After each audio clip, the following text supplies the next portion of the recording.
പറയാൻ തോന്നും, അഹങ്കാരമായിട്ട് ചിലപ്പോൾ തോന്നും. സത്യമായിട്ടുള്ള കാര്യം പറയണമെന്ന് തോന്നിയോണ്ട് പറയുക. ഞാനൊരു 42 വർഷമായി സിനിമയിൽ നിൽക്കുന്നു. അന്ന് ഈ റിവ്യൂ പരിപാടിയൊന്നുമില്ല. സിനിമ വരുന്നു, ജ്ഞാന, വെള്ളി നക്ഷത്രം, അങ്ങനെ ചിത്രകാർത്തി, അങ്ങനെ കുറേ മാഗസിനുണ്ട്. അതിനകത്ത് കൊള്ളാമെന്ന് പറയും. അല്ലെങ്കിൽ സിനിമ തിയേറ്റർ നല്ലതാണെങ്കിൽ ഓടും. ഇപ്പോഴും അതാണ് അവസ്ഥ.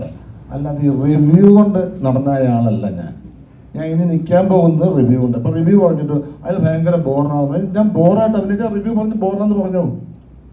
ഞാൻ നന്നായിട്ട് അഭിനയിച്ചൊരു ബോറാന്ന് പറഞ്ഞാൽ പ്രേക്ഷകർ സമ്മതിക്കില്ല. ഞാൻ എന്തുകൊണ്ട് ഇത്രയും വർഷം നിൽക്കുന്നു? പ്രേക്ഷകന് ഇഷ്ടമുള്ളതുകൊണ്ടാണ്. അല്ലാതെ ഒരുത്തൻ അവിടെ നിന്നുകൊണ്ട് അയാൾ ഭയങ്കര ബോറാന്ന് വേഷം കെട്ടിയിട്ട് പറഞ്ഞുകൊണ്ട് ഞാൻ മോശമാവില്ല. It's A fact. ഇയാൾ എങ്ങനെയുണ്ട്, ഇയാളുടെ സിനിമ എങ്ങനെയുണ്ട്, പ്രേക്ഷകനാണ് തീരുമാനിക്കുന്നത്. അല്ലാതെ ഏതെങ്കിലും ഒരുത്തൻ ഇതിനകത്ത് പറഞ്ഞു കഴിഞ്ഞാൽ അതാണ് അംഗീകരിക്കേണ്ടത്. അത് വളരെ ബാലിശമായ ചോദ്യമാണ്, ബാലിശമായ വിശ്വാസമാണ്. നിങ്ങളെ ഒരാൾ പറഞ്ഞു കഴിഞ്ഞാൽ സിനിമ പൊളിക്കാമെന്ന് ഒരിക്കലും നടക്കില്ല. കലാകാരൻ അവൻ സൃഷ്ടിക്കുന്ന കലാരൂപം പ്രേക്ഷകൻ ഇഷ്ടപ്പെട്ടാൽ ഡെഫിനറ്റായിട്ട് നന്നായിരിക്കും.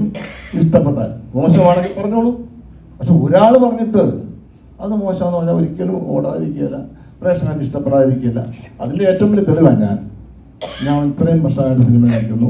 ഞാൻ നായകനായിട്ടുണ്ട്, സഹനടനായിട്ടുണ്ട്, വില്ലനായിട്ടുണ്ട്, ഗുണ്ടായിട്ടുണ്ട്. ഒരുപാട് കാലഘട്ടങ്ങൾ കടന്നു വന്ന ആളാണ് ഞാൻ. പിന്നെ ഇന്ന് ഞാൻ നടന്ന ആളല്ല. അതുകൊണ്ട് ഞാൻ പറയുകയാണ്, എൻ്റെ എക്സ്പീരിയൻസ് വെച്ച് പറയണ്ട, ആരെയും മോശക്കാരനായിട്ട് പറയുകയല്ല. ഇതുകൊണ്ടാണ് സിനിമ ഓടുന്നതെന്ന് ആരും വിശ്വസിക്കേണ്ട. നല്ലത് പറഞ്ഞാൽ നല്ലതാണ്. അത് കുറച്ചും കൂടെ ഭംഗിയായിട്ട് ചെയ്യുന്നതാണ് ഭംഗി എല്ലാവർക്കും. അല്ലാതെ ആരെയും മോശം